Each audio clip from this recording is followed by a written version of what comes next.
Hey everyone, welcome back to High Ground Podcast, joined by myself and Landon.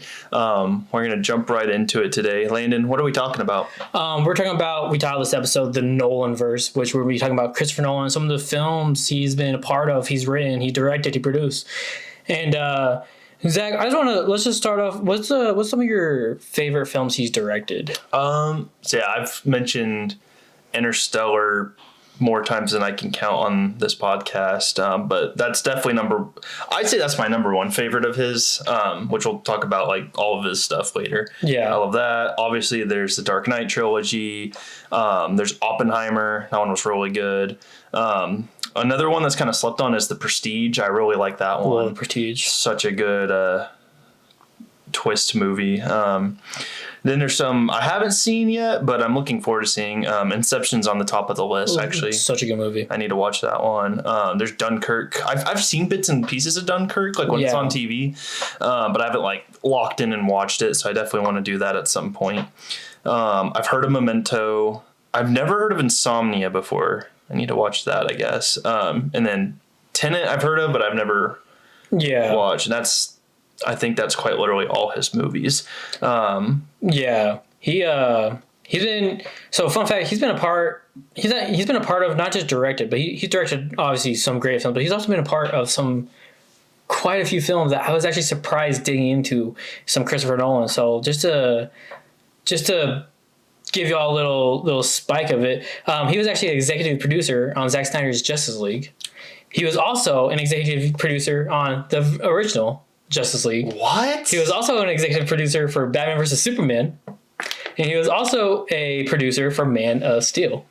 So I find this interesting because, Nolan is probably the best director of all time. There's no doubt about that. Yeah. His highest rating movie on IMDb is a 9.1 in The Dark Knight, and his lowest rating is Insomnia at a 7.2. So his lowest rating is a 7.2. Is a 7.2 that he's directed, right? But the producing thing, that's kind of interesting because a lot of people throw shade at Zack Snyder for Man of Steel and Batman vs. Superman and Justice League. And Christopher Nolan's just like... He's like, hi.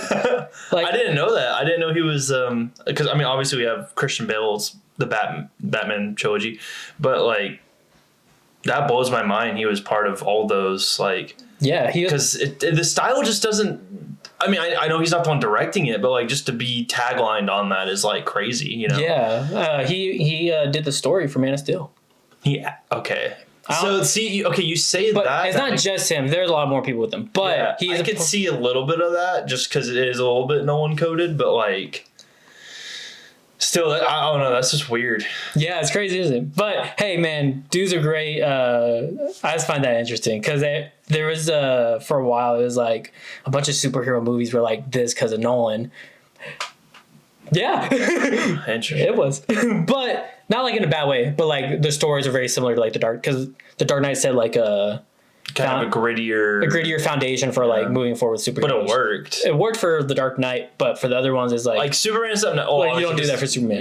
We have the new Superman now, and it's this is what it should be. But that is interesting. I never knew that he assisted with some of that stuff. Yeah, it's pretty crazy. But yeah, he's been a part of. He's directed some of the best films ever: Oppenheimer, Interstellar, the Dark Knight trilogy, Inception, Dunkirk. Zach, would you say he's? We've already kind of established he's the best director, but do you think there's any directors that come close to him? I think there are some that as far if we're talking greatest directors of all time, just in general, then there are some that are in that conversation. I still think Nolan clears. Yeah. But that's also, I'm a little biased because he's my favorite director of all time. Yeah. I would say, just as you said, as a whole, band for band, every movie he's made is exceptional. And the fact he's old school, doesn't like to use practical effects as much or CGI. Or no, he does. Sorry, he likes practical effects. He doesn't like to use CGI as much and stuff. Which I'll bring that back up again when we talk about the Odyssey here in a little bit, because there's a lot to talk about. Yeah. But he kind of paved a way for like a new legacy of movies. Yeah. As far as just like out of the box ideas, and it works. But like, yeah, if I'm talking about like other great directors, obviously there's like Steven Spielberg. Yeah. You could throw George Lucas in there. George Lucas. You know, and there's others too. I'm blanking a little bit right now, just because there's a lot of directors. Yeah. Like you're having to like, you know. Yeah. But just as a whole, like right now, then yeah, I'd say Christopher Nolan. But 100%. Yeah, I agree. I think that's a good take on it. I think now, like just the way in the movie world now, I think if you have Christopher Nolan's stamp on a movie, like he's the director, it already has a stamp of like it's going to be good. And the Odyssey's proof of that, because the fact that's already like tickets are on sale. There's a trailer tickets a year out, a year in advance. Yeah, and they've already they finished it in 6 months. Yeah, 6 months he created a movie. That is like, that's rare. Yeah, for it to be a good movie, you know. So I think that already is like, also like, just to talk about Christopher Nolan, he's very good when it comes to scouting who he wants to be in his movies, because he only gets the best. Yeah, in terms of like casting A-list actors and stuff. Like, I mean, you pick any one of these movies, and but I think that's also what's funny though is like he definitely has his favorites. Like he wants to return, like Matt Damon. You got Christian Bale. You got Anne Hathaway. Like, but it works. 100%, like, yeah. 100%. Yeah, speaking of that, yeah, Oppenheimer. A lot of A-list actors were just like in the background of that entire movie. Mm-hmm. Yeah, let's talk about. I mean, honestly, his movies don't just come with just an exceptional movie, but they also come with great scores. Yeah. I mean, most of the time it's Hans Zimmer, but like there's also Ludwig Göransson. Yeah, exactly. I don't know how to say that name, but I know who you're talking about. But exactly, there's like so much that comes with Oppenheimer. But yeah, let's go ahead and talk about the Odyssey, man. Yeah. Christopher Nolan's such a good director that this movie is there's already ticket sales a year in advance. There's a trailer already in advance. The hype around it has been going on. It's almost as big as like an Avengers movie. Yeah. Just because it has a Nolan stamp on it. Tell me, what are your thoughts and like what do you want to see out of the Odyssey? Yeah, so I'm a big Greek mythology like nerd. As far as like, so the story of the Odyssey is like, it's one of my favorites in terms of it's made up, but like it's a legend folklore. In Greece at the time, in real life, they made up this story. Just kind of came out of, you know, some give credit to Homer, but it came out of nowhere, and that's how entertainment was back then. Like back then, they didn't have movies; they had word of mouth stories. Yeah. So like now that we get to see a movie of that is really cool. But if it's anything like how the Odyssey book is or the tale goes, then it's going to be exceptional, especially with Christopher Nolan. But like, yeah, like, because I don't even want to say anything because I don't want to spoil it for anyone who hasn't read the Odyssey or like doesn't know what the Odyssey is. Yeah, other than like just wait and watch it, because like 100%. The fact we don't even know who everyone's playing, the only things confirmed is Matt Damon is Odysseus, and then Tom Holland is playing Odysseus' son. That's all you know, and I think that alone says a lot too. Of like, and then of course John Bernthal's telling us something. John Bernthal, yeah. Oh man, I wonder, is that John Bernthal's first film for Christopher Nolan? I think it is, but I would say so. I would believe. I know it's Tom Holland's, but yeah. No, that is so crazy. The fact we have like literally like Spider-Man and Punisher in 2 movies in the same year, like it's crazy. But yeah, no, I think just the fact that too, like the trailer is it's the shortest teaser ever. Like you're getting like this much. Yeah. And it still is like enough to get everyone hyped to where they're literally buying tickets in a year. Like we live in a world where like I don't even want to schedule my dentist appointment 3 months from now. Yeah. But people will buy a movie a year from now. 1,000, yes. Which is awesome but insane at the same time. Yeah. I'm excited for this film. Any Nolan film, I am obviously head over heels for. Always going to be a banger time after time. I want to know, what is your top 3 of his films? Like you have to rank them 1, 2, 3. of his films, which film's which? I'd say easily in order to. This is easy. That's easy. I'm about to say. So I'll start with my number one.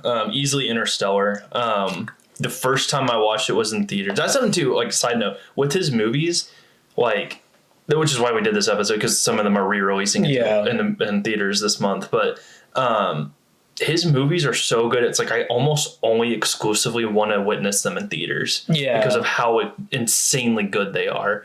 Like Interstellar, I purposely don't let myself watch too many times because like it ruins the magic for me. Yeah. Because it's just I've never seen Interstellar outside of the theater. Same with Oppenheimer. Yeah. I've only seen Oppenheimer in theaters, but I've seen Interstellar like once or twice outside of theaters. Yeah. It is still good, but yeah, it's not the same. But yeah, Interstellar is number one. The soundtrack's amazing. The story is like just beautiful. Like, and you just never look at like space the same way after watching that movie. So I say that's number one.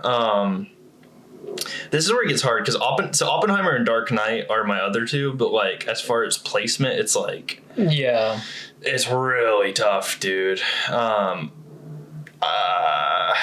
don't know. I feel like I have to put Oppenheimer at 2 for me just because like the marketing for it and the experience of going and seeing a Christopher Nolan movie in theaters like that, like a new one, you know what I mean? Yeah. Like being a movie fan now. Plus like the hype there was like insane and phenomenal. And again, the music was amazing. The story was like dude, it's just, you can't put a price on it. It's like, yeah, Interstellar is almost, it's an experience. Yeah. So yeah, I'd say Interstellar, then Oppenheimer, and then The Dark Knight. Because The Dark Knight, I don't know. Unpopular opinion, the Batman with Robert Pattinson's my favorite Batman movie at the moment. Mm-hmm. Dark Knight's like right under that. Yeah. It has my favorite Joker though. Like that, I think that's alone is why like, and the fact Nolan directed it just says so much, man. Like he knew his stuff when he made that movie. But yeah, Dark Knight was the greatest Batman movie in terms of just that. So yeah. But yeah, what about you? How would your 3 go? So I'm gonna start Interstellar's my number 1 as well, and then Oppenheimer is my number 2. Okay. As well, you put Oppenheimer at 2, huh? Yeah. And then my third is actually The Prestige. Okay, that's fair. Not that I'm huge DC fan, whatever. Dark Knight is probably like it's almost so good it's not even a Batman movie. Yeah, it's not even a super that's where like The Dark Knight is like weird to me. It's like it's so good that like I feel like I can't rank it. I feel like it's its own little thing. Interesting. You know?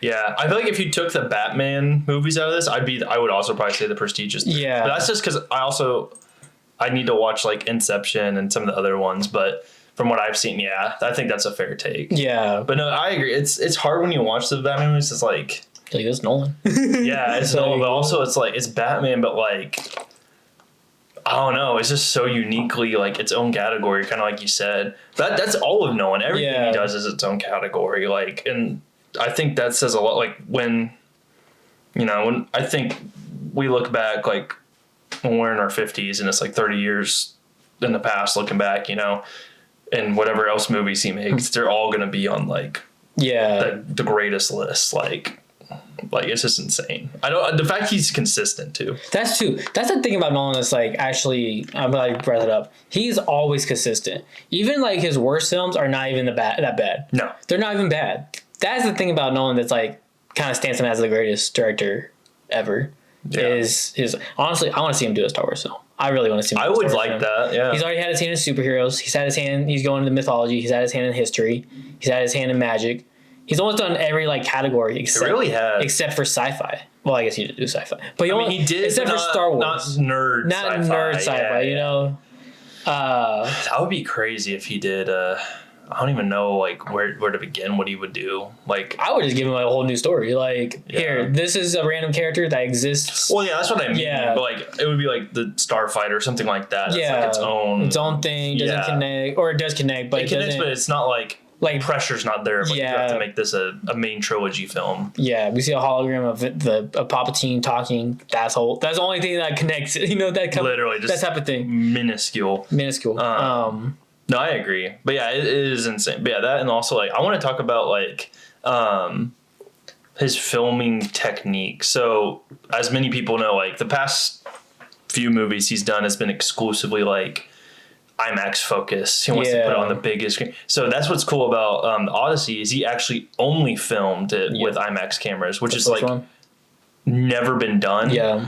To the point where if you don't go see the Odyssey in IMAX, there's going to be like some of the frames missing. Yeah. And that's why I'm like, see, he's just proving the point of like, they're meant to be watched in movie theaters. Yeah. Even more so now, but I love it. And again, like he wants everything to be authentic and real as possible. So he tried to skirts away from CGI. Obviously, like there's sometimes he has to use some movie magic, obviously, but like I saw a scene, speaking of the Odyssey, like they were filming somewhere and there's actually a scene of just like a Greek boat and this huge like thing of water, and it's like he actually like built this tank thing. I'm like, bro, that is insane. Yeah, that's definitely a props to Nolan, is that he has CGI, like you mentioned. He loves practical effects. The fact he flew into a black hole just for Interstellar. I'm kidding. In fact, he set off a real nuclear bomb. No, for real. He him planting all that corn just for that one minute scene in Interstellar is actually insane. There's just a lot of practical effects that's like Nolan. I gotta tell you, that's like my favorite genre of meme as far as like movies go. Is anytime a Nolan movie, because when Oppenheimer came out, that's all people were saying. It's like like it would just be an excerpt from a news article, and it's like Nolan's like asking him like how he's gonna recreate the atomic bomb going off scene. It's like, well, I don't like to use CGI. And everyone's like, he's gonna build a bomb. He's gonna do it. He's insane. Yeah, man. Do you have anything else on Nolan that you want to talk about before we kind of wrap up the episode? Not a whole lot. I mean, obviously, just like I hope he just consistently like keeps doing what he's doing. The fact he has such a short list of movies is a good thing in the terms of, that's a case where you have quality over quantity. Like he doesn't rush. He takes his time. It's an art. It really, he understands the art of movies, and I'm anytime he comes out with a movie, I'm going to watch it. So 100%. But yeah, I do hope that is. So one side note before we close, that's something cool too. Is like he actually got knighted not too long ago. So now he's Sir Christopher Nolan. Sir Christopher Nolan. As he should. Cool. Before we close out, I always like to ask Zach a random question. Zach, what is your favorite score ever? Well, yeah, Interstellar, like the whole album, but specifically, either No Time for Caution or the Cornfield Chase. Okay, just hit one of those on the Interstellar album, and you'll know what I'm talking about. Yeah. But if you watch the movie, then you really know what I'm talking about. Yeah. But, what about you? The Grid, Tron Legacy. That's a good one. Daft Punk, man. It goes hard. Makes me feel like, oof. That at night in like a city. Oh, yeah, dude. On a plane at night. Ooh. Yeah, that's how I feel listening to that on a plane. I'm like, you be feeling like you're going crazy. Y'all, we love Jesus. We love the Bible. We love sharing the word of God. And that's what I'm going to be doing right now. I'm going to be sharing out of Psalms 107:2. And that verse says right here, has the Lord redeemed you? Then speak out. Tell others he has redeemed you from your enemies.